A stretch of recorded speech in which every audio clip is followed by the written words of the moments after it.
আছেন সহকর্মী শাহিদুজ্জামান সাকিব। সর্বশেষ খবর নিয়ে তিনি যুক্ত হচ্ছেন আমাদের সাথে। সাকিব, এই মুহূর্তে সেখানকার খবর জানাবেন আমাদের। আজকে এই তারই উত্তরসূরি তানিয়া, দ্বিতীয় দিনের মতো আসলে ইঞ্জিনিয়ার ইশরাক হোসেনকে ঢাকা দক্ষিণ সিটি কর্পোরেশনের মেয়র হিসেবে শপথ পড়ানোর দাবিতে আন্দোলন করছে এই দক্ষিণ সিটি কর্পোরেশনের বাসিন্দারা। আজকেও সকাল 9টা থেকে তারা আসলে দক্ষিণ সিটি কর্পোরেশনের বিভিন্ন জায়গা থেকে ছোট ছোট মিছিল নিয়ে তারা এসে বিক্ষোভে অংশ নেন এবং অবস্থান করেন। শুরুতে তারা আসলে নগর ভবনের সামনে অবস্থান করলে এরপরে তারা 11টার দিকে নগর ভবনের ভিতরে এসে অবস্থান করেছেন এবং এখন কিন্তু এখানে এক ধরনের সমাবেশের মতো করে তারা গণ অবস্থান নিয়েছেন এবং বিএনপি তার বিভিন্ন অঙ্গ সংগঠন সহ ঢাকা দক্ষিণ সিটি কর্পোরেশনের সর্বস্তরের বাসিন্দারা কিন্তু এখানে এসে তারা তাদের দাবির পক্ষে নানা ধরনের বক্তব্য তারা রাখছেন। তারা মূলত যেটি বলার চেষ্টা করছেন যে হাইকোর্টের রায় এবং নির্বাচন কমিশনের গেজেট প্রকাশ হবার পরেও ইঞ্জিনিয়ার ইশরাক হোসেনকে মেয়র হিসেবে শপথ না পড়ানোয় তারা আসলে ক্ষুব্ধ। তারা আরও বলবার চেষ্টা করছেন যে ঢাকা দক্ষিণ সিটি কর্পোরেশনের মেয়র না থাকার কারণে তারা ট্যাক্স সহ অন্যান্য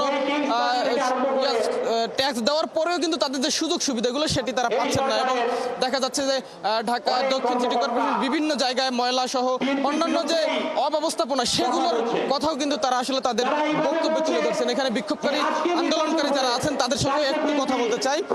ইঞ্জিনিয়ার ইশরাক হোসেনকে হাইকোর্ট রায় দিলেও কিন্তু এখনো শপথ পড়ানো হয়নি। আপনারা সেই দাবিতে শপথ পড়ানোর দাবিতে এখানে অবস্থান করছেন। কি মনে করছেন কেন আসলে তাকে শপথ পড়ানো হচ্ছে না, বা মেয়র না থাকার কারণে কি কি ভোগান্তি হচ্ছে আপনাদের? আসলে একজন অনির্বাচিত ব্যক্তি যদি দায়িত্বে থাকেন তাহলে তার জনগণের প্রতি দায়বদ্ধতা থাকে না। আর যদি একজন নির্বাচিত ব্যক্তিত্ব সিটি কর্পোরেশনের দায়িত্বে থাকেন তখন তার অনেক দায়িত্ব থাকে, তাকে অনেক চিন্তা ভাবনা করতে হয়, তাকে চিন্তা করে আমার আবার জনগণের কাছে ভোট চাইতে যেতে হবে। এখন মশার কারণে আমরা অতিষ্ঠ ঢাকাবাসী, আমরা কোনো সেবা পাচ্ছি না।